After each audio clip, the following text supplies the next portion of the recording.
Hi all. നമ്മൾ tradesman ഇലക്ട്രോണിക്സിന്റെ വളരെ important ആയിട്ടുള്ള ഒരു ടോപ്പിക്കാണ് ഇന്ന് നമ്മൾ ഡിസ്കസ് ചെയ്യുന്നത്.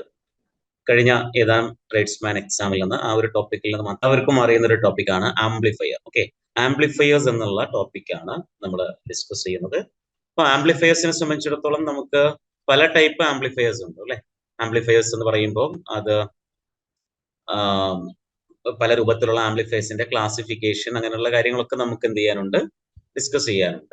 പക്ഷെ ഇപ്പൊ നമ്മൾ അതിന്റെ ഏറ്റവും ബേസിക് ആയിട്ടുള്ള ഒരു കാര്യം മാത്രമാണ് നമ്മൾ ഇപ്പൊ എന്ത് ചെയ്യുന്നത്, ഡിസ്കസ് ചെയ്യുന്നത്. ഓക്കെ, അപ്പോ ഒരു ആംപ്ലിഫയർ എന്ന് പറഞ്ഞാൽ എന്താണ് ആക്ച്വലി, എന്താണ് ഒരു ആംപ്ലിഫയർ എന്ന് പറഞ്ഞിട്ടുണ്ടെങ്കിൽ? ഓക്കെ, ആംപ്ലിഫയർ എന്ന് പറയുമ്പോൾ the process of increasing the signal strength is called as amplification or strengthening the amplitude of the signal. Simply നമുക്ക് പറയാം, ഒരു ചെറിയ സിഗ്നൽ ഉണ്ട്, ആ സിഗ്നലിന്റെ ആംപ്ലിറ്റ്യൂഡ് ഇൻക്രീസ് ചെയ്യുന്ന പ്രോസസ്സിനെയാണ് നമുക്ക് എന്ത് പറയുന്നത്. So the process of increasing the signal or amplitude of the signal is known as amplification. Any circuit that can perform this amplification or this process, we can call it as amplifier.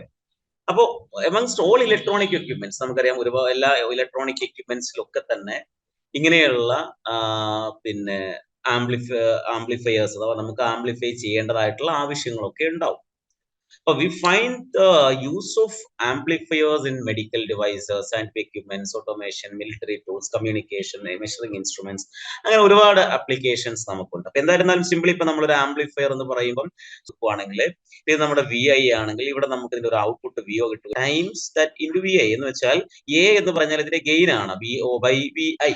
Okay, അപ്പൊ ഞാൻ ഇവിടെ ഇപ്പോൾ A equal to നമ്മൾ design ചെയ്തെന്ന് വിചാരിക്കാം. So അങ്ങനെയാണെങ്കിൽ എയുടെ value 10 ആണ്, കൊടുത്താൽ 20 കിട്ടും. ഈ രൂപത്തിലാണ് ആംപ്ലിഫിക്കേഷൻ ഉണ്ടാവുക. ഓക്കെ, ദെൻ ആംപ്ലിഫിക്കേഷനെ സംബന്ധിച്ചിടത്തോളം നമുക്കൊരു ധാരണ കിട്ടി. ഇനി നമ്മൾ ഇവിടെ ആംപ്ലിഫയർ ആയിട്ട് യൂസ് ചെയ്യുന്നത് പ്രധാനമായും ഒരു കോമ്പണന്റ്, ഓക്കെ, ട്രാൻസിസ്റ്ററിനെയാണ് നമ്മൾ ആംപ്ലിഫിക്കേഷന് വേണ്ടി യൂസ് ചെയ്യുന്നത്. സോ അവിടെയാണ് നമ്മൾ ബയാസിങ്ങിന്റെ ഒരു നീഡ് നമുക്ക് വരുന്നത്. So simply, what do you mean by biasing? Biasing is the process of providing DC voltage which helps in the functioning of the circuit. നമുക്കൊരു സർക്യൂട്ട് അത് ഫംഗ്ഷൻ ചെയ്യാൻ വേണ്ട നെസസറി ആയിട്ടുള്ള DC വോൾട്ടേജ് പ്രൊവൈഡ് ചെയ്യുന്ന പ്രോസസ്സിനെയാണ് നമ്മൾ എന്ത് പറയുന്നത്, ബയാസിംഗ് എന്ന് പറയുന്നത്. അപ്പൊ എന്തുകൊണ്ട് നമ്മൾ ബയാസ് ചെയ്യേണ്ടി വരുന്നു എന്ന് ചോദിച്ചാൽ, ഇപ്പൊ നമുക്കറിയാം ഈ ട്രാൻസിസ്റ്റർ എന്ന് പറയുന്ന ലീനിയർ ഡിവൈസ് ആണ് അല്ലെ. ട്രാൻസിസ്റ്റർ ക്യാരയൊക്കെ നമ്മൾ പഠിച്ചിട്ടുണ്ട്. ട്രാൻസിസ്റ്റർ എന്ന് പറയുന്നത് ബേസിക്കലി നമുക്കറിയാം അതൊരു നോൺ ലീനിയർ ഡിവൈസ് ആണ്. സോ അങ്ങനെ ഒരു നോൺ ലീനിയർ ഡിവൈസ് ആണ് എങ്കിൽ നമ്മൾക്ക് ചെയ്യേണ്ട ആംപ്ലിഫിക്കേഷൻ അഥവാ ആംപ്ലിഫിക്കേഷൻ എന്ന പ്രോസസ്, ഓക്കെ, ആംപ്ലിഫിക്കേഷൻ എന്ന പ്രോസസ് നേരത്തെ നമ്മൾ കണ്ടു. 1 കൊടുത്തപ്പോൾ 10 കിട്ടുന്നു, 2 കൊടുക്കുമ്പോൾ 20 കിട്ടുന്നു, 3 കൊടുക്കുമ്പോൾ 30 കിട്ടുന്നു എന്ന് വെച്ചാൽ അത് ഡയറക്ട്ലി പ്രൊപ്പോർഷണൽ ആണ്. അത് ഇങ്ങനെ പോകുന്ന ഒരു പ്രോസസ് ആണെന്ന് വെച്ചാൽ അത് ലീനിയർ പ്രോസസ് ആണ്. ഓക്കെ, അപ്പോ ലീനിയർ ആയിട്ടുള്ള ഒരു ഓപ്പറേഷൻ ആണ് നമുക്ക് പെർഫോം ചെയ്യേണ്ടത്. പക്ഷെ നമ്മൾ അതിന് ഉപയോഗിക്കുന്ന കമ്പോണന്റ് എന്ന് പറയുന്നത് നോൺ ലീനിയർ ആണ്. സോ ഇവിടെയാണ് നമുക്ക് ഇപ്പൊ ട്രാൻസിസ്റ്ററിന്റെ ക്യാര നമ്മൾ പ്ലോട്ട് ചെയ്യുകയാണെങ്കിൽ നമുക്കറിയാം അതിന്റെ ക്യാരൊക്കെ പറഞ്ഞ പോലെ ട്രാൻസിസ്റ്ററിന്റെ ഇൻപുട്ട് ക്യാര. അപ്പൊ ഇതില് അതൊരു നോൺ ലീനിയർ ക്യാരയാണ്.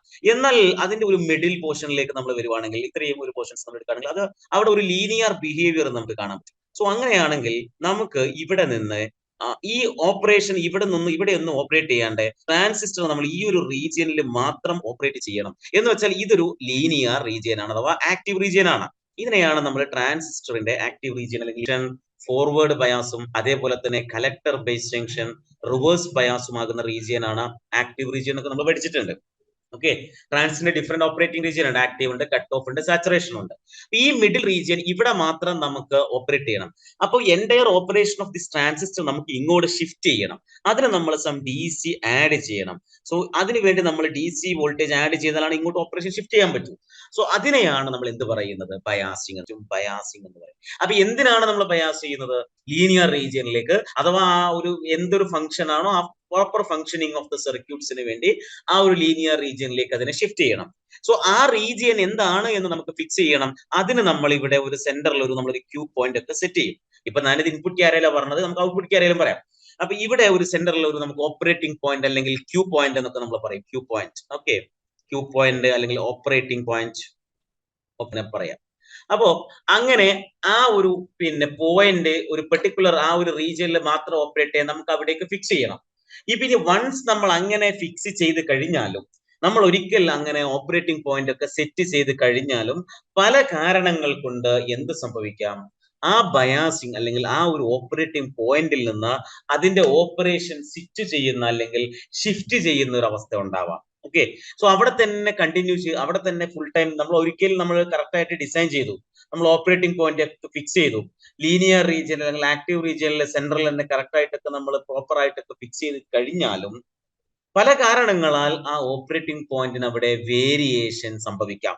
അങ്ങനെ വേരിയേഷൻ സംഭവിച്ചു കഴിഞ്ഞാൽ നമ്മളുടെ എന്ത് ചെയ്യും, ആ പ്രോപ്പർ ആംപ്ലിഫിക്കേഷൻ അത് എഫക്ട് ചെയ്യും. കാരണം ഇത് നമുക്കറിയാം, ഈ വേവ് ഫോം നമ്മൾ എടുക്കുന്ന സമയത്ത് ഇപ്പോ നിങ്ങൾ നോക്കുവാണെങ്കിൽ ഇപ്പൊ നമ്മളിത് ഔട്ട്പുട്ട് ക്യാരിയിലാണ് നമ്മൾ ക്യൂ പോയിന്റ് പറയാം അല്ലെ, എങ്ങനെ നമ്മൾ ക്യൂ പോയിന്റ് സെറ്റ് ചെയ്യുക എന്നുള്ളതൊക്കെ ഡീറ്റെയിൽ ആയിട്ട് പിന്നീട് നമുക്ക് ക്ലാസ് എടുക്കുമ്പോൾ നമുക്ക് പറയാം. എടുക്കുന്ന ഇപ്പൊ ഇവിടെ പോകാം VCE ആയിരിക്കും നമ്മുടെ എന്ത് ഔട്ട്പുട്ട് വോൾട്ടേജ്, അതുപോലെ തന്നെ നമുക്ക് എന്ത് പറയാം IC ആയിരിക്കും നമ്മുടെ ഔട്ട്പുട്ട് കറണ്ട്. സോ അപ്പോ നമ്മൾ എന്ത് ചെയ്യുന്നു എന്ന് വെച്ചാൽ ഈ ഒരു നമ്മൾ ഇവിടെ ഇങ്ങനെ ക്യാര ഉണ്ടാവും, നമുക്ക് ഔട്ട്പുട്ട് ക്യാരക്ടറിസ്റ്റിക്സ് ഉണ്ടാകും. ഈ ഔട്ട്പുട്ട് ക്യാരയിൽ പിന്നെ ഇങ്ങനെയാണല്ലോ ഔട്ട്പുട്ട് ക്യാര ഉണ്ടാവുക. അപ്പം അതിനൊക്കെ അനുസരിച്ച് നമ്മൾ ഇവിടെ ഒരു ലോഡ് ലൈൻ വരക്കും, DC load line. DC load line ഒക്കെ എവിടെയാന്ന് വെച്ചാൽ DC ലോഡ് ലൈൻ ഒക്കെ നമ്മൾ എങ്ങനെ കണ്ടുപിടിക്കുന്ന ഡീറ്റെയിൽ ആയിട്ട് നമുക്ക് പിന്നീട് പറയാം. DC ലോഡ് ലൈൻ കണ്ടുപിടിച്ചു, ആ DC ലോഡ് ലൈൻ ക്രോസ് ചെയ്യുന്ന പോയിന്റുകൾ ഉണ്ട്. ഇതൊരു പോയിന്റ് ആണ്, ഇതൊരു പോയിന്റ് ആണ്, ഇതൊരു പോയിന്റ് ആണ്. സോ ഇതിനൊക്കെ നമുക്ക് വേണമെങ്കിൽ ക്യൂ പോയിന്റ് എന്ന് പറയാം. പക്ഷെ ഇതിൽ ഏറ്റവും ഒപ്റ്റിമം ആയിട്ട് നമ്മൾ ചൂസ് ചെയ്യുന്നത് ഈ ക്യൂ പോയിന്റ് ആണ്, അഥവാ ഇതിനെയാണ് സാച്ചുറേഷന്റെ അടുത്തേക്കുള്ള പോയിന്റ് ആണ്. ഇതെന്ന് പറഞ്ഞാൽ താഴേക്ക് ഇങ്ങോട്ട് കട്ട് ഓഫിന്റെ അടുത്തേക്കുള്ള പോയിന്റാ. അപ്പൊ സാച്ചുറേഷൻ സൈഡ് ക്ലിപ്പ് ചെയ്തിട്ട് വരും. ഇവിടേക്ക് വരുവാണെങ്കിൽ നെഗറ്റീവ് സൈഡ് എന്ത് ചെയ്യും, ക്ലിപ്പ് ചെയ്തിട്ട് വരും. ഓക്കെ, അതാണ് സംഭവിക്കുക, നെഗറ്റീവ് സൈഡ് ക്ലിപ്പ് ചെയ്തിട്ട് വരാൻ ചാൻസ് ഉണ്ട്. അപ്പൊ ഇങ്ങനെ പ്രോപ്പർ ആയിട്ട് കിട്ടണമെങ്കിൽ നമുക്ക് ഈ കറക്റ്റ് ഈ സെന്റർ പോയിന്റിൽ തന്നെ വരണം. അതായത് VCEQ ക്യൂസൻ പോയിന്റ്, ഇവിടെ നമ്മള് ICQ, ആ ഒരു ക്യൂ പോയിന്റ് നമ്മൾ സെറ്റ് ചെയ്യും. അപ്പൊ ഇങ്ങനെ നമ്മൾ ഒരിക്കൽ ക്യൂ പോയിന്റ് അഥവാ ഓപ്പറേറ്റിംഗ് പോയിന്റ് സെറ്റ് ചെയ്തു, ബയാസ് ചെയ്തു, അങ്ങോട്ട് നമ്മൾ ഓപ്പറേഷൻ ഷിഫ്റ്റ് ചെയ്തു, അതൊക്കെ സെറ്റ് ചെയ്ത് കഴിഞ്ഞാലും പല കാരണങ്ങളാൽ നമ്മുടെ ഈ ബയാസിങ് എന്ത് സംഭവിക്കാം, ഈ ബയാസിങ് അല്ലെങ്കിൽ ഈ ഓപ്പറേറ്റിംഗ് പോയിന്റ് ഇവിടെ നിന്ന് അങ്ങോട്ടോ ഇങ്ങോട്ടോ ഒക്കെ ഷിഫ്റ്റ് ചെയ്യാം. അങ്ങനെ ഷിഫ്റ്റ് ചെയ്ത് കഴിഞ്ഞാൽ ഇത് ആക്റ്റീവ് റീജിയന് ചിലപ്പോൾ സാച്ചുറേഷൻ റീജിയനിലേക്ക് പോകാം ഒരിത്തിരി, അല്ലെങ്കിൽ അതെന്ത് ചെയ്യാം കട്ട് ഓഫിലേക്ക് ടുവേർഡ്സ് ആയിട്ട് പോകാം. അങ്ങനെയൊക്കെ സംഭവിച്ചു കഴിഞ്ഞാൽ നമ്മുടെ ഔട്ട്പുട്ട് അഥവാ amplified version of the signal എന്ന് പറയുന്നത് ഡിസ്റ്റോർട്ടഡ് ആയിട്ട് മാറും. ദാറ്റ് മീൻസ് ഇവിടെ ക്ലിപ്പ് ചെയ്തൊക്കെ പോകും, അപ്പൊ ഡീവിയേഷൻ അഥവാ അതിന്റെ ഷേപ്പിൽ വ്യത്യാസം ഉണ്ടാവും. ദാറ്റ് മീൻസ് അവിടെ ഡിസ്റ്റോർഷൻ ഉണ്ടാവും. ആ ഡിസ്റ്റോർട്ടഡ് ആയിട്ടുള്ള ഔട്ട്പുട്ട് ആയിരിക്കും കിട്ടുക, ഒരു പ്രോപ്പർ ആംപ്ലിഫിക്കേഷൻ നമുക്ക് അവിടെ കിട്ടാതെ വരും. സോ അങ്ങനെ വന്നു കഴിഞ്ഞാൽ അത് നമുക്കൊരു പ്രോപ്പർ ആംപ്ലിഫയറിന് പറ്റില്ല. അപ്പൊ നമുക്കൊരു ബയാസിങ് മാത്രം പോരാ.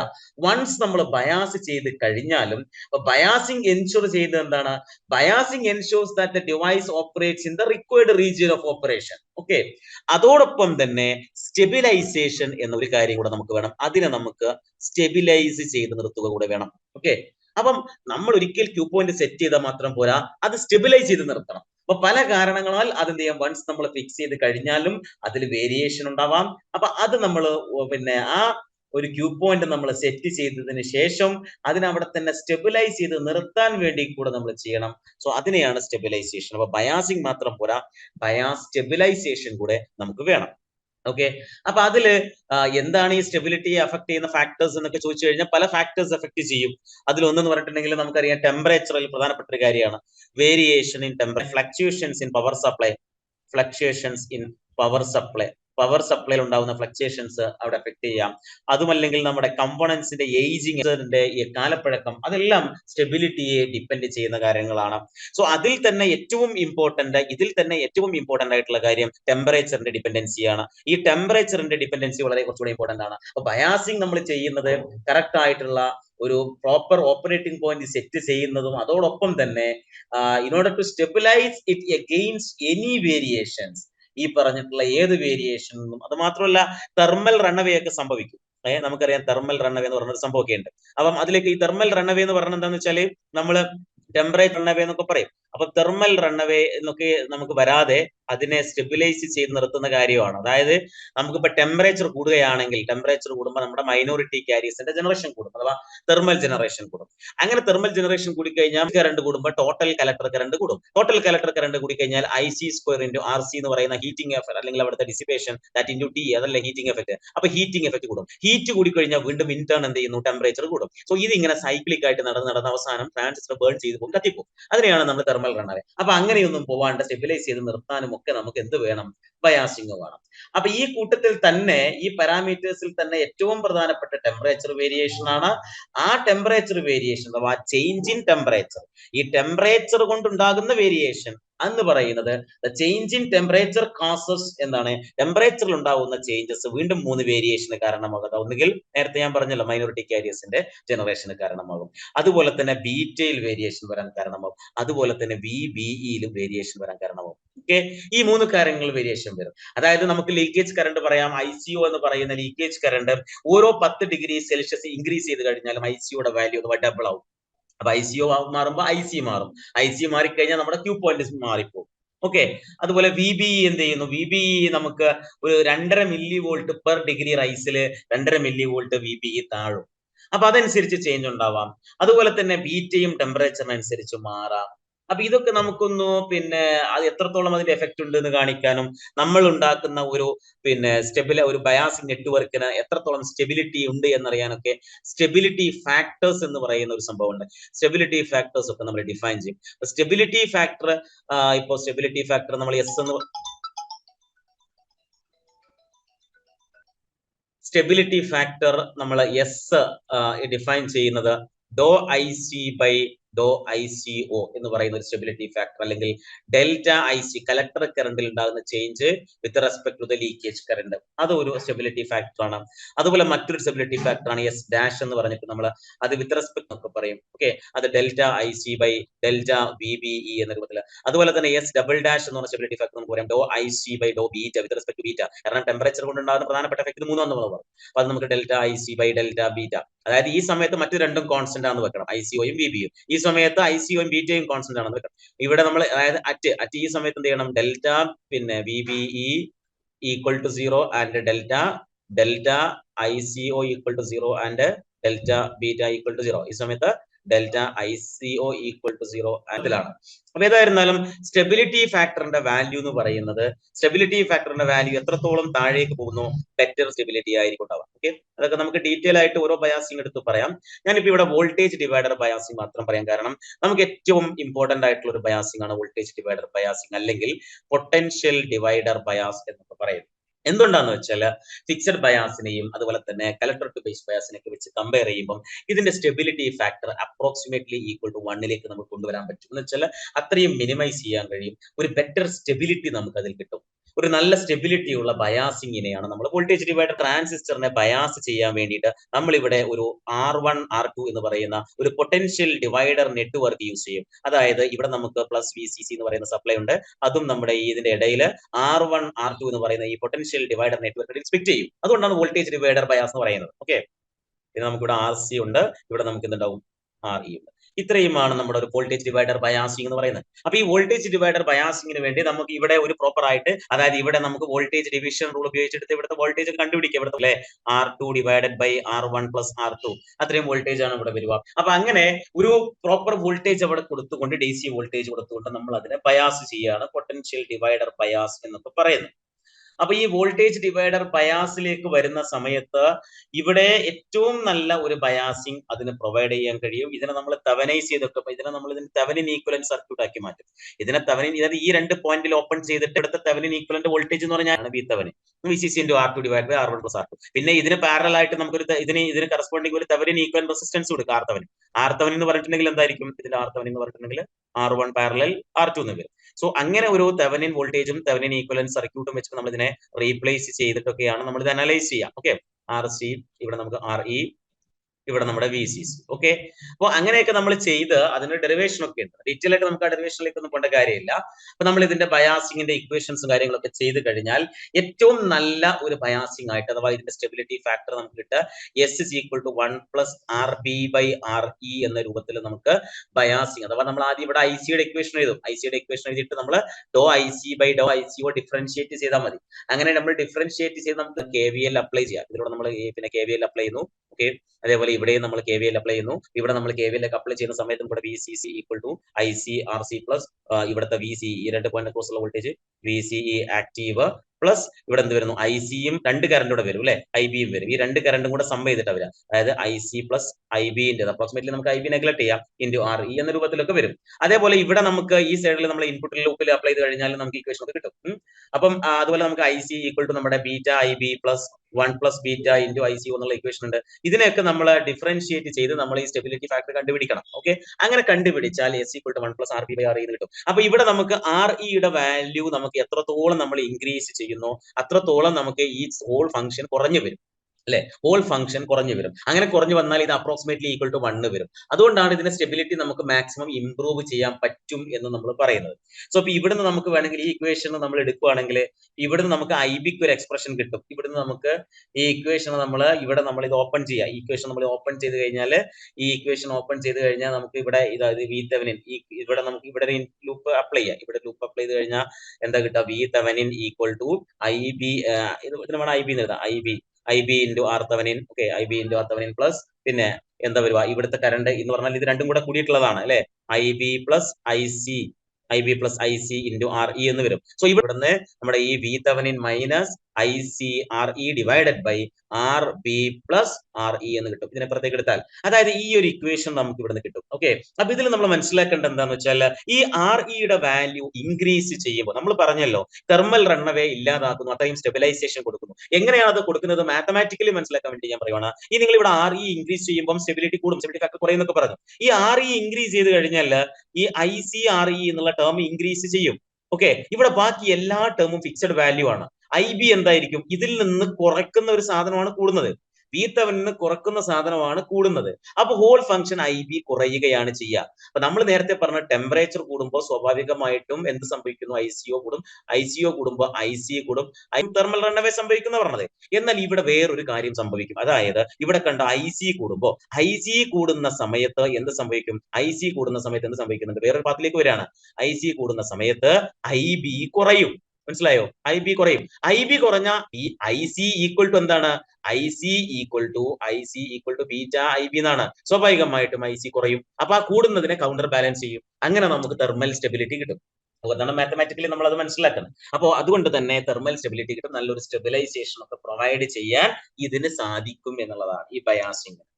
ഇനി നമ്മൾ ഒരു കോമൺ എമിറ്റർ ആംപ്ലിഫയർ നമ്മൾ സാധാരണ നമ്മൾ ഉപയോഗിക്കുന്ന ഏറ്റവും ബേസിക് ആയിട്ട് നമ്മൾ ഉപയോഗിക്കുന്ന ആംപ്ലിഫയർ ആണ് ഈ കോമൺ എമിറ്റർ ആംപ്ലിഫയർ. സോ അതിൽ എക്സാം പോയിന്റ് ഓഫ് വ്യൂ നമ്മൾ മനസ്സിലാക്കേണ്ട ഏറ്റവും പ്രധാനപ്പെട്ട കാര്യം ഇതിലെ ഈ ഓരോ കോമ്പണൻസിന്റെയും ഫംഗ്ഷൻ എന്താണ് എന്നുള്ളതാണ്.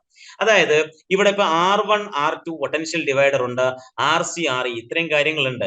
ഇതിന് പുറമെ ഒരു CC കപ്ലിംഗ് കപ്പാസിറ്റർ ഇൻപുട്ടും കപ്ലിംഗ് കപ്പാസിറ്റർ ഔട്ട്പുട്ടും ഒരു ബൈപ്പാസ് കപ്പാസിറ്ററും വെച്ചു. അത് മാത്രമാണ് ഇവിടെ എക്സ്ട്രാ ഉള്ളത്. ഇവിടെ നമ്മൾ ആംപ്ലിഫൈ ചെയ്യേണ്ട ഒരു ഇൻപുട്ട് കൊടുത്തു, ഇവിടുന്ന് നമ്മൾ ഔട്ട്പുട്ട് എടുക്കുന്നു.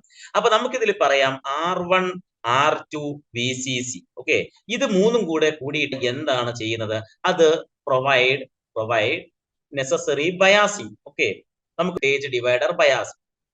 എന്തുകൊണ്ട് വോൾട്ടേജ് ഡിവൈഡർ ബയാസിംഗ് എന്ന് നമ്മൾ പറഞ്ഞു, കാരണം അത് ഏറ്റവും നല്ല ഒരു ബയാസിംഗ് ആണ്. അതാണ് നമുക്ക് ഇവിടെ പ്രൊവൈഡ് ചെയ്യുന്നത്. ഓക്കെ, പിന്നെ RC നമുക്ക് ഔട്ട്പുട്ടിൽ കലക്ടർ വോൾട്ടേജ് എടുക്കാനും അത് അടുത്ത ഔട്ട്പുട്ടിലേക്ക് കപ്പിൾ ചെയ്യാനൊക്കെ വേണ്ടിയിട്ടാണ് RC. ഓക്കെ, ഈ REയുടെ പർപ്പസ് നേരത്തെ നമ്മൾ പറഞ്ഞു. REയുടെ പർപ്പസ് ഇൻക്രീസ് ചെയ്യുമ്പോഴാണ് സ്റ്റെബിലിറ്റി ഫാക്ടർ ഇംപ്രൂവ് ചെയ്യുന്നതും അതോടൊപ്പം തന്നെ തെർമൽ റണ്ണവേ കുറയ്ക്കാൻ പറ്റുന്നതും ഒക്കെ RE എന്ന സ്റ്റെബിലൈസേഷൻ ആണ്.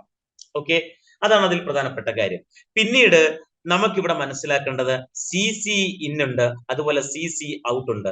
ഇതിനെ നമ്മൾ കപ്ലിംഗ് കപ്പാസിറ്റേഴ്സ് എന്നാണ് പറയാം. ഓക്കെ, കപ്ലിംഗ് കപ്പാസിറ്റേഴ്സിന്റെ പർപ്പസ് എന്താണെന്ന് വെച്ചാൽ ഇതിന്റെ കപ്പാസിറ്റേഴ്സ് 1/ωc അഥവാ 1/2πfc എന്നാണ്. എന്ന് വെച്ചാൽ കപ്പാസിറ്റീവ് റിയാക്ടൻസും ഫ്രീക്വൻസിയും ഇൻവേഴ്സ് റിലേഷൻ ആണ്. അഥവാ ഫ്രീക്വൻസി കുറയുമ്പോൾ റിയാക്ടൻസ് കൂടും. എന്ന് വെച്ചാൽ DCA ഫ്രീക്വൻസി 0 ആണ്, DCക്ക് 0 ആണ്. DCയിൽ ഈക്വൽ ടു 1/0 ഇൻഫിനിറ്റി ആയിരിക്കും. ഒരിക്കലും DCയെ കടത്തിവിടില്ല. അതായത് ഇങ്ങോട്ട് ACയെ മാത്രം കടത്തിവിടാനും ആംപ്ലിഫൈ ചെയ്യേണ്ടത് AC ആണ്. ഇവിടെ കാരണം നമ്മൾ ബയാസിംഗിന്റെ DCയും അതിന്റെ പ്രൊപ്പോർഷൻ ഒക്കെ അവിടെ അതിന്റെ ഒരു പോർഷൻ ഒക്കെ വരാം. നമുക്ക് ACയെ മാത്രം ഇങ്ങോട്ട് കടത്തിവിടണം. ഔട്ട്പുട്ടിൽ നമുക്ക് വേണ്ടത് AC മാത്രമാണ്. ടു അലോ AC ഓൺലി അല്ലെങ്കിൽ അതിനെ നമുക്ക് എന്ത് ചെയ്യണം, ACനെ മാത്രം കപ്പിൾ ചെയ്യാൻ വേണ്ടിയിട്ടാണ് നമ്മൾ കപ്ലിംഗ് കപ്പാസിറ്റേഴ്സ് യൂസ് ചെയ്യുന്നത്. ഓക്കെ, ഇനി ബൈപ്പാസ് കപ്പാസിറ്റർ ഉണ്ട്. ഈ ബൈപ്പാസ് കപ്പാസിറ്ററിന്റെ പർപ്പസ് എന്താണ്, എന്തിനാണ് ഈ ബൈപ്പാസ് കപ്പാസിറ്റർ വെച്ചിരിക്കുന്നത് എന്ന് ചോദിച്ചാൽ ഈ ബൈപ്പാസ് കപ്പാസിറ്റർ ഇല്ലെങ്കിൽ എന്ത് സംഭവിക്കും? സോ ഇവിടെ നോക്കണം, ഈ RE എന്ന് പറയുന്നത് നമുക്ക് ബയാസിംഗ് പെർസ്പെക്റ്റീവിൽ വളരെ വളരെ ഇമ്പോർട്ടന്റ് ആണ്. കാരണം എന്താണ്? സ്റ്റെബിലൈസേഷൻ ഉണ്ടാവണമെങ്കിൽ, സ്റ്റെബിലിറ്റി ഉണ്ടാവണമെങ്കിൽ RE ഉണ്ടാവണം. അപ്പൊ നമ്മളിപ്പോ ഇവിടുന്ന് ഔട്ട്പുട്ട് എടുക്കുക അല്ലെ, ഇവിടുന്ന് നമ്മൾ ഔട്ട്പുട്ട് എടുക്കുകയാണെങ്കിൽ ഇപ്പം അവിടെ VCC മൈനസ് IC RC എന്ന രൂപത്തിൽ ഇവിടെ നമ്മൾ ഔട്ട്പുട്ട് എടുക്കും. സോ എന്തായിരുന്നാലും ഇവിടെ കിട്ടുന്ന വോൾട്ടേജ് നമ്മൾ ഇവിടുന്ന് ഔട്ട്പുട്ട് എടുക്കുന്ന സമയത്ത്, ഈ ടെർമിനൽ ഔട്ട്പുട്ട് എടുക്കുന്ന സമയത്ത് ഈ REക്ക് അക്രോസ് കുറച്ച് ഡ്രോപ്പ് ഉണ്ടായി കഴിഞ്ഞാൽ ടോട്ടൽ വോൾട്ടേജ് അത് കുറയും. അപ്പൊ അങ്ങനെ വരുമ്പോ നമുക്ക് ഗെയിൻ ഉണ്ടാകും. അപ്പൊ RE കൊണ്ട് ഒരു ഉപദ്രവമുണ്ട്. RE കൊണ്ടുള്ള ഒരു ബുദ്ധിമുട്ട് എന്ന് വെച്ചാൽ RE നമ്മൾ അവിടെ വെക്കുന്നത് കൊണ്ട് ഗെയിൻ കുറയാം. RE വെക്കുന്നത് കൊണ്ട് എന്ത് സംഭവിക്കാം? ഗെയിൻ ഫാൾ സംഭവിക്കാം. ഗെയിൻ ഫാൾ RE കൊണ്ട് നമുക്ക് പോസിറ്റീവായിട്ട് അവിടെ എന്ത് സംഭവിക്കുന്നു? സ്റ്റെബിലൈസേഷൻ കിട്ടുകയും ചെയ്യും. എന്നാൽ ഈ REയുടെ ഉപകാരം നമുക്ക് എടുക്കുകയും അതിന്റെ ഉപദ്രവം ഒഴിവാക്കുകയും വേണം. അതിനാണ് നമ്മൾ ഈ ബൈപ്പാസ് കപ്പാസിറ്റർ എന്നുള്ള കോൺസെപ്റ്റിലേക്ക് വരുന്നത്. കാരണം AC വരുന്ന സമയത്ത്, ACയെ സംബന്ധിച്ചിടത്തോളം AC കറണ്ട് ഇതിലൂടെ ഇങ്ങനെ വരികയാണ്. അപ്പൊ AC വരുന്ന സമയത്ത് എന്താണ്? ACക്ക് കപ്പാസിറ്ററിലൂടെ സ്മൂത്ത് ആയിട്ട് കടന്നു പോകും. അപ്പൊ അത് സ്മൂത്ത് ആയിട്ട് കപ്പാസിറ്ററിലൂടെ അങ്ങ് പോകും, REയിലൂടെ കടന്നു പോയില്ല. അപ്പൊ നമ്മുടെ AC ഔട്ട്പുട്ട് വോൾട്ടേജ് അവിടെ ഡ്രോപ്പ് ആയി പോവില്ല, ഗെയിൻ ഫാൾ ഉണ്ടാവില്ല. മനസ്സിലാകുന്നുണ്ടോ?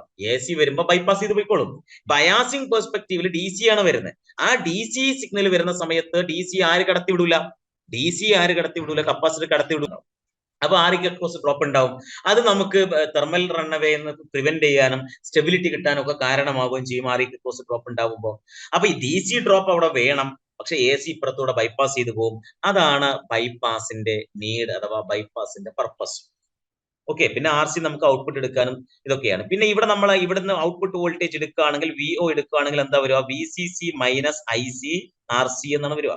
ഇപ്പോ നിങ്ങൾ ഇവിടെ നമ്മൾ നോക്കുന്ന സമയത്ത് ഇപ്പോ ഇൻക്രീസ് ചെയ്യുന്നു. അപ്പൊ ഇൻപുട്ട് ഇൻക്രീസ് ചെയ്യുന്നതിനനുസരിച്ച് സ്വാഭാവികമായിട്ടും ബേസ് കറണ്ട് ഇൻക്രീസ് ചെയ്യും. അപ്പൊ സ്വാഭാവികമായിട്ടും IC equal to beta times IB എന്നാണ് അല്ലെ? അത്രത്തോളം കറണ്ട് ആംപ്ലിഫിക്കേഷൻ ഉണ്ടാവും. കറണ്ട് ആംപ്ലിഫിക്കേഷൻ ഉണ്ടാകുമ്പോൾ നമ്മൾ ലോഡ് റെസിസ്റ്റൻസിലൂടെ ഔട്ട്പുട്ട് വോൾട്ടേജ് എടുക്കുകയാണെങ്കിൽ എത്രയാണോ നമ്മൾ IC ഇൻറ്റു ആ ലോഡ് റെസിസ്റ്റൻസ് വരും, അത്രയും വോൾട്ടേജ് നമുക്ക് ഔട്ട്പുട്ട് കിട്ടും. IC കൂടുമ്പോൾ RL കൂടുമ്പോൾ നമുക്ക് അതിനനുസരിച്ച് ഔട്ട്പുട്ട് കിട്ടും, ആംപ്ലിഫൈഡ് വേർഷൻ കിട്ടും. അപ്പൊ നിങ്ങളൊരു കാര്യം നോക്കേണ്ടതെന്ന് വെച്ചാൽ ഇൻപുട്ട് കൂടുന്നതിന്റെ സമയത്ത് IC കൂടും, ഇൻപുട്ട് കൂടുന്ന അഥവാ VI കൂടുന്ന സമയത്ത് IB കൂടും, IB കൂടുന്ന സമയത്ത് IC കൂടും. അപ്പൊ IC കൂടിക്കഴിഞ്ഞാൽ ഈ VCC എന്ന് പറയുന്ന ഒരു ഫിക്സഡ് വാല്യൂ എന്നാണ് ഈ ടേം നമ്മൾ മൈനസ് ചെയ്യുന്നത്. മൈനസ് ചെയ്യുന്ന വാല്യൂ കൂടിക്കഴിഞ്ഞാൽ, ഒരു ഫിക്സഡ് വാല്യൂ മൈനസ് കൂടി കഴിഞ്ഞാൽ കുറയും. ആംപ്ലിഫൈഡ് ആയിരിക്കും, പക്ഷെ എന്തായിരിക്കും? അതെന്തായിരിക്കും? ഓപ്പോസിറ്റ് ഡയറക്ഷനിലായിരിക്കും. അതുകൊണ്ടാണ് ഇത് ഇങ്ങനെ നമ്മൾ കൊടുക്കുമ്പോൾ ഔട്ട്പുട്ട് എന്ന് പറയുന്നത് 180 ഡിഗ്രി ഔട്ട് ഓഫ് ഫേസ്, തല തിരിഞ്ഞാണ് ഇവിടെ കിട്ടുക, 180 ഡിഗ്രി ഔട്ട് ഓഫ് ഫേസ് ആയിരിക്കും. അപ്പൊ കോമൺ ബൈ എമിറ്റർ ആംപ്ലിഫയറിന്റെ കേസിൽ എപ്പോഴും ഔട്ട്പുട്ട് എന്തായിരിക്കും? 180 ഡിഗ്രി ഔട്ട് ഓഫ് ഫേസ് ആയിരിക്കും. അപ്പൊ ഇത്രയും കാര്യങ്ങളൊക്കെ നമ്മൾ കോമൺ എമിറ്റർ ആംപ്ലിഫയറുമായി ബന്ധപ്പെട്ട് മിനിമം നമുക്ക് അറിയേണ്ട ചില ഫാക്റ്റുകളാണ്. Okay, exam പെർസ്പെക്റ്റീവില്. ഇനി ഫ്രീക്വൻസി റെസ്പോൺസ് എന്ന് പറയും. ആംപ്ലിഫയർ ഡിഫറെന്റ് ഫ്രീക്വൻസിക്ക് എങ്ങനെയാണ് അത് റെസ്പോണ്ട് ചെയ്യുന്നത് എന്നാണ്. നമ്മൾ അതിന്റെ ഗെയിൻ നമ്മൾ പ്ലോട്ട് ചെയ്യുകയാണെങ്കിൽ, നമ്മൾ ആ ഗെയിൻ അത് DBയിലാവാം, അല്ലെങ്കിൽ VO/V ചെയ്ത് കഴിഞ്ഞാൽ നമുക്ക് ഇങ്ങനെ ഒരു റെസ്പോൺസ് കിട്ടും. ഓക്കെ, നമ്മൾ ലാബിലൊക്കെ ചെയ്തിട്ടുണ്ടാവും. എന്ന് വെച്ചാൽ ആദ്യം കുറച്ച് ഇൻക്രീസ് ചെയ്യും, പിന്നെ ഡിക്രീസ് ചെയ്യും. ഒരു മിഡ് ഫ്രീക്വൻസിയിൽ നമുക്ക് മാക്സിമം ഗെയിൻ കിട്ടും. ഇതിനെ നമുക്ക് max എന്നൊക്കെ വേണേൽ പറയാം, മാക്സിമം ഗെയിൻ. ഈ മാക്സിമം ഗെയിനിന്റെ 70.7% അഥവാ Amax/√2 നമുക്ക് കട്ട് ഓഫ് ഫ്രീക്വൻസീസ് എന്ന് പറയും. ഇതിനെ നമുക്ക് എന്ത് പറയാം? കട്ട് ഓഫ് ഫ്രീക്വൻസീസ് എന്ന് പറയാം. Okay, cut off frequencies. ഇനി അതല്ല, നമ്മുടെ ഈ ഡെസിബലിലാണ്, DBയിലാണെങ്കിൽ, ഇങ്ങോട്ട് 3 dB പോയിന്റ്സിനെയാണ് നമുക്ക് എന്ത് പറയാം? -3 dB പോയിന്റ്സ് എന്ന് പറയാം. അല്ലെങ്കിൽ ഇത് ഇന്നലൊക്കെ പറയുവാണെങ്കിൽ Amax/√2 കിട്ടും. അതായത് അവിടെയാണ് അതിന്റെ പവർ എടുക്കുമ്പോൾ സ്ക്വയർ വരും. അല്ലെങ്കിൽ അതിന് നമുക്ക് ഹാഫ് പവർ പോയിന്റ്സ്, ആ പോയിന്റ് തന്നെ ആയിരിക്കും പവർ എന്തായിരിക്കും? ഹാഫ് ആയിരിക്കും. അപ്പൊ ഹാഫ് പവർ പോയിന്റ്സ് എന്നോ കട്ട് ഓഫ് ഫ്രീക്വൻസി എന്നോ -3 dB ഫ്രീക്വൻസി എന്നൊക്കെ പറയാം. അപ്പൊ ഇതിന്റെ ഇടയിലുള്ള ഈ ഒരു റേഞ്ച് ഓഫ് ഫ്രീക്വൻസിയെ നമുക്ക് എന്ന് വെച്ചാൽ നിങ്ങൾ ഡിസൈൻ ചെയ്ത ഈ ആംപ്ലിഫയറിന് നിങ്ങൾ ഡിസൈൻ ചെയ്ത ഒരു ഗെയിൻ ഉണ്ട്. ആ ഒരു മാക്സിമം ഗെയിൻ കോൺസ്റ്റന്റ് ആയിട്ട് കിട്ടുന്ന ഒരു റേഞ്ച് ഓഫ് ഫ്രീക്വൻസി എന്ന് വെച്ചാൽ അത്രയും റേഞ്ച് ഓഫ് ഫ്രീക്വൻസിയിലുള്ള സിഗ്നലുകൾ നിങ്ങൾക്ക് പ്രോപ്പർ ആയിട്ട് ഈ ഒരു ഗെയിനിൽ ആംപ്ലിഫൈ ചെയ്യാം. എന്ന് വെച്ചാൽ ആ റേഞ്ച് ഓഫ് ഫ്രീക്വൻസീസിനെ ആംപ്ലിഫയർ ഗുഡ് ആയിട്ട് പെർഫോം ചെയ്യും. അതാണ് അതിന്റെ ബാൻഡ് വിഡ്ത്ത്. എന്ന് വെച്ചാൽ ബാൻഡ് വിഡ്ത്ത് എന്ന് പറഞ്ഞാൽ it's the range of frequencies over which you will get the max gain just above the 70.7% of this maximum value. മാക്സിമത്തിന്റെ ഒരു 70.7% മുകളിൽ കിട്ടുന്ന ആ ഒരു നല്ല രൂപത്തിൽ റെസ്പോണ്ട് ചെയ്യുന്ന റേഞ്ച് ഓഫ് ഫ്രീക്വൻസിയാണ് നമ്മൾ എന്ത് പറയുന്നത്? ബാൻഡ് വിഡ്ത്ത് എന്ന് പറയുന്നത്. അപ്പൊ ഈ ഫ്രീക്വൻസി റെസ്പോൺസിൽ വേറെ ഒന്ന് രണ്ട് കാര്യം കൂടെ നമ്മൾ മനസ്സിലാക്കേണ്ട എക്സാം പോയിന്റ് ഓഫ് വ്യൂല് ഈ ഇതിനെ നമ്മൾക്ക് ഇവിടെ നമ്മൾ ഹൈ ഫ്രീക്വൻസി റീജിയൻ ആണ്, ഇവിടെയും നമ്മൾ ഇത് ലോ ഫ്രീക്വൻസിയാണ്. ഈ ലോ ഫ്രീക്വൻസി റീജിയനിൽ ഗെയിൻ ഫാൾ ഉണ്ട്, ഈ മിഡ് ഫ്രീ ഗെയിൻ കിട്ടുന്നത്. ലോ ഫ്രീക്വൻസിയിലും ഗെയിൻ ഫാൾ ഉണ്ട്, ഹൈ ഫ്രീക്വൻസിയിലും ഗെയിൻ ഫാൾ ഉണ്ട്. അപ്പോ ഈ ലോ ഫ്രീക്വൻസി ഗെയിൻ ഫാളിന് കാരണം എന്താണെന്ന് വെച്ചാൽ ഗെയിൻ ഫാളിന്റെ റീസൺ എന്ന് പറയുന്നത് നമ്മുടെ ബൈപ്പാസ് കപ്പാസിറ്റേഴ്സ്, ഓക്കെ, ബൈപ്പാസ് കപ്പാസിറ്ററും കപ്ലിംഗ് കപ്പാസിറ്റേഴ്സും ആണ്. ഓക്കെ, ബൈപ്പാസ് ആൻഡ് കപ്ലിംഗ് കപ്പാസിറ്റേഴ്സിന്റെ എഫക്റ്റ് ആണ് എന്ത് പറയുന്നത് ഈ പറയുന്ന ലോ ഫ്രീക്വൻസി റീജിയനിലെ ഗെയിൻ ഫാൾ ഉണ്ടാവാൻ കാരണം. അപ്പം the gain fall in low frequency region is due to the bypass and coupling capacitors. എന്താ സംഭവിക്കാന്ന് വെച്ചാൽ നിങ്ങൾ ഇവിടെ നോക്കിയാൽ മതി, ലോ ഫ്രീക്വൻസി റീജിയനിൽ ഈ കപ്പാസിറ്റീവ് റിയാക്ടൻസ് എന്ന് പറയുന്നത് വളരെ കൂടുതലാണ്. അപ്പൊ ഇൻപുട്ട് ഇങ്ങോട്ട് കടത്തിവിടുകയേ ഇല്ല, അവിടെ ഔട്ട്പുട്ട് കിട്ടുകയേ ഇല്ല, അപ്പൊ നമുക്ക് ഗെയിൻ കുറയും. അതേപോലെ ബൈപ്പാസ് കപ്പാസിറ്ററിലൂടെ പ്രോപ്പർ ബൈപ്പാസിംഗ് നടക്കില്ല, ആ റീയിലൂടെ കടന്നു പോകും, അപ്പൊ എന്ത് ചെയ്യും, ഗെയിൻ ഫാൾ ഉണ്ടാവും. അപ്പൊ ലോ ഫ്രീക്വൻസി റീജിയനിൽ gain fall, high frequency region, ഈ ഹൈ ഫ്രീക്വൻസി റീജിയനില് ഗെയിൻ ഫാളിന് കാരണം, ഗെയിൻ ഫാളിന് കാരണം junction capacitors, wiring capacitors, stray capacitance, ഇതൊന്നും വെച്ചാൽ നമ്മളായിട്ട് അവിടെ കൊടുത്ത കപ്പാസിറ്റർ ഒന്നുമല്ല, ഇതെല്ലാം പാരസൈറ്റിക് കപ്പാസിറ്റേഴ്സ് ആണ്, അവിടെ ഉണ്ടാകുന്നതാണ്. അതായത് ഒരു പി എൻ ജംഗ്ഷൻ എന്ന് പറഞ്ഞാൽ നമുക്കറിയാം ഒരു സെമി കണ്ടക്ടർ ആണ് അല്ലെ, പി എൻ ജംഗ്ഷൻ അല്ലേ, അവിടെ ഒരു ഡിപ്ലീഷൻ റീജിയൻ ഉണ്ടാവും. ഡിപ്ലീഷൻ റീജിയൻ എന്ന് പറഞ്ഞാൽ ഓപ്പോസിറ്റ് ചാർജ്ഡ് അയോൺസ് ഉള്ള ചാർജ് കാരിയേഴ്സ് ഇല്ലാത്ത ഒരു റീജിയൻ ആണ്, അതൊരു കപ്പാസിറ്റൻസിന് ഈക്വലന്റ് ആയിട്ട് നിൽക്കുമെന്നൊക്കെ നിങ്ങൾ നേരത്തെ പഠിച്ചിട്ടുണ്ട്. ഓക്കെ, അപ്പൊ അവിടെ ഈ പറയുന്ന നമ്മുടെ ഈ ജംഗ്ഷനിൽ നമുക്ക് ഇങ്ങനെ ഒരു കപ്പാസിറ്റീവ് എഫക്ട് ഉണ്ടാവും. നമ്മുടെ കപ്പാസിറ്ററും കണക്ട് ചെയ്തെന്നല്ല, അവിടെ നമുക്ക് ഒരു കപ്പാസിറ്ററിന്റെ എഫക്ട് ഉണ്ടാവും. ഈ ജംഗ്ഷൻ കപ്പാസിറ്റൻസ് ഹൈ ഫ്രീക്വൻസിയിൽ അതിലൂടെ ഷോർട്ട് ആവും. അപ്പൊ ആ രൂപത്തിലുള്ള വയറിംഗ് കപ്പാസിറ്റൻസ്, സ്ട്രേ കപ്പാസിറ്റൻസ് ഒക്കെയാണ് ഇതിന് കാരണങ്ങൾ. ഹൈ ഫ്രീക്വൻസി റീജിയനിലെ ഗെയിൻ ഫാളിന് കാരണം, ലോ ഫ്രീക്വൻസിയിലെ ഗെയിൻ ഫാളിന് കാരണം ഈ പറയുന്ന കപ്ലിംഗ് കപ്പാസിറ്റേഴ്സും ബൈപ്പാസ് കപ്പാസിറ്റേഴ്സും. പിന്നെ പറഞ്ഞാൽ output voltage divided by input voltage ആണ്. ഓക്കെ, പിന്നെ ഗെയിൻ നമ്മൾ ഡി ബിയിൽ പറയുമ്പോൾ എന്ത് വരും, 20 log VO by Vin എന്ന രൂപത്തിലാണ് നമ്മൾ വോൾട്ടേജ് ഗെയിൻ പറയാം. 2022 ട്രേഡ്സ്മാൻ ഇലക്ട്രോണിക്സ് ക്വസ്റ്റ്യൻ ടെസ്റ്റ് മുമ്പ് നടന്ന ക്വസ്റ്റ്യൻ ആണ്. The phase relationship between input and output waveform as common emitter configuration. നമ്മൾ നേരത്തെ വരച്ച് കാണിച്ചു, അതിന്റെ റീസൺ അടക്കം ഞാൻ പറഞ്ഞു. എന്താണ്, രണ്ടും ഇങ്ങനെ ഔട്ട് ഓഫ് ഫേസ് ആണ്, 180 ഡിഗ്രി ഔട്ട് ഓഫ് ഫേസ് ആണ്. അപ്പൊ 180 ഡിഗ്രി ഫേസ് ഷിഫ്റ്റ് ആണ് ഇൻപുട്ടും ഔട്ട്പുട്ടും തമ്മിൽ ഉണ്ടാവുക, common emitter. So option B is the correct answer. Okay, then next question അതേ എക്സാമിന് തന്നെ 2022 അടുത്ത എക്സാമിന് തന്നെ ഇതാണ്. The most widely used type biasing in linear transistor. അതേ എക്സാമിൽ ചോദിച്ച ക്വസ്റ്റ്യൻ തന്നെയാണ്. നമ്മൾ നേരത്തെ പറഞ്ഞു ഏറ്റവും നല്ല ബയാസ് ഏതാണ്, വോൾട്ടേജ് ഡിവൈഡർ ബയാസ് ആണ്. അതിന് നല്ല സ്റ്റെബിലിറ്റി കിട്ടും, കാരണം അതിന്റെ stability factor independent of beta ആണ്. അതിന്റെ stability factor approaches to unity ആണ്. നല്ല സ്റ്റെബിലിറ്റി ഉണ്ട്, തെർമൽ സ്റ്റെബിലിറ്റി ഉണ്ട് എന്നൊക്കെ പറഞ്ഞു. അപ്പം ഇതും അതേ എക്സാമിൽ ചോദിച്ച ക്വസ്റ്റ്യൻ ആണ്, അതേ ഏരിയയിൽ നിന്ന്. ഓക്കെ, ദെൻ അതേ എക്സാമിൽ തന്നെ ചോദിച്ച മൂന്നാമത്തെ ക്വസ്റ്റ്യൻ ആണ് 2022. Okay, in common collector amplifier output എവിടെ നിന്ന് എടുക്കാം? കലക്ടർ കോമൺ ആണെങ്കിൽ പിന്നെ ബാക്കി അവൈലബിൾ ആയിട്ട് ബേസും എമിറ്ററും ഉള്ളത്. ബേസ് ഉണ്ടെങ്കിൽ ബേസിലാണ് നമ്മൾ ഇൻപുട്ട് കൊടുക്കുക, പിന്നെ എമിറ്ററിലെ നമുക്ക് ഔട്ട്പുട്ട് എടുക്കാൻ പറ്റുള്ളൂ. കോമൺ ഇൻപുട്ട് എടുക്കും, കലക്ടറിൽ നമ്മൾ ഔട്ട്പുട്ട് എടുക്കും. ഇനി ബേസ് കോമൺ ആണെങ്കിൽ പിന്നെ നമുക്കുള്ളത് എമിറ്ററും കലക്ടറും ആണ്. കലക്ടർ ഉണ്ടെങ്കിൽ കലക്ടറിൽ നമ്മൾ ഔട്ട്പുട്ട് എടുക്കുക, എമിറ്ററിൽ നമ്മൾ ഇൻപുട്ട് കൊടുക്കും. അപ്പൊ കോമൺ കലക്ടർ ആംപ്ലിഫയറിൽ ഔട്ട്പുട്ട് എവിടെ നിന്ന് എടുക്കുക? എമിറ്റർ എന്നാണ്. അതുകൊണ്ടാണ് അത് എമിറ്റർ ഫോളോവർ എന്നൊക്കെ നമ്മൾ പറയും. അപ്പം അതേ എക്സാമിന് ആ സെക്ഷനിൽ വന്നിട്ടുള്ള മൂന്നാമത്തെ ക്വസ്റ്റ്യൻ ആണ്. ഇനി അതിന്റെ തൊട്ട് മുമ്പ് നടന്ന 2017 voltage amplifiers the load resistance should be. Voltage ആംപ്ലിഫയറിൽ ലോഡ് റെസിസ്റ്റൻസ് എത്രത്തോളം കൂടുന്നു അത്രത്തോളം നമുക്ക് ഔട്ട്പുട്ട് വോൾട്ടേജ് കൂടുതലായിട്ട് കിട്ടും. കാരണം ദാറ്റ് കറന്റ് ഇൻറ്റു റെസിസ്റ്റൻസ് ആണ് നമ്മുടെ എന്ത് വോൾട്ടേജ് വരും. അപ്പൊ അതുകൊണ്ട് ആസ് ലാർജ് ആസ് പോസിബിൾ, എത്രത്തോളം കൂടുന്നു അത്രത്തോളം നല്ലതാണ്. ഇനി 2016 അതിന് തൊട്ട് മുമ്പ് നടന്ന എക്സാമില് the function of the emitter bypass capacitor നമ്മൾ നേരത്തെ പറഞ്ഞിരുന്നു. എമിറ്റർ ബൈപ്പാസ് കപ്പാസിറ്ററിന്റെ പണി എന്താണ്, ഫംഗ്ഷൻ എന്താണ്? Provide a low resistance path for AC വരുമ്പോൾ ഒരു ലോ റെസിസ്റ്റൻസ് പാത്ത് കൊടുക്കാനാണ്. ഹൈ റെസിസ്റ്റൻസ് പാത്ത് ഫോർ ACക്ക് ഹൈ റെസിസ്റ്റൻസ് കൊടുത്ത ബൈപ്പാസിംഗ് നടക്കില്ല, അതല്ല. Low resistance path for DC അല്ല, DC അതിലൂടെ പോകേണ്ട കാര്യമില്ല, AC ആണ് പോവേണ്ടത്. അപ്പോ ഓപ്ഷൻ എ ആണ് correct. It provide a low resistance path for AC signal. Option A is the correct answer. Okay, അപ്പോ നമ്മളൊരു ഏറ്റവും ഇമ്പോർട്ടന്റ് ആയിട്ടുള്ള ഒരു കോമൺ എമിറ്റർ ആംപ്ലിഫയർ അല്ലെങ്കിൽ ആംപ്ലിഫയർ എന്നുള്ള ടോപ്പിക്കാണ് ഡിസ്കസ് ചെയ്ത്. അത് മനസ്സിലാക്കാൻ വേണ്ടിയിട്ട് നമ്മൾ ബയാസിംഗ് എന്താണെന്നും ബയാസിംഗിന്റെ ആവശ്യകത എന്താണെന്നും ജസ്റ്റ് നമ്മൾ പറഞ്ഞു. ഡീറ്റെയിൽ ആയിട്ട് നമുക്ക് കുറച്ചുകൂടെ കാര്യങ്ങളൊക്കെ നമ്മുടെ ക്ലാസ്സിൽ മനസ്സിലാക്കണം.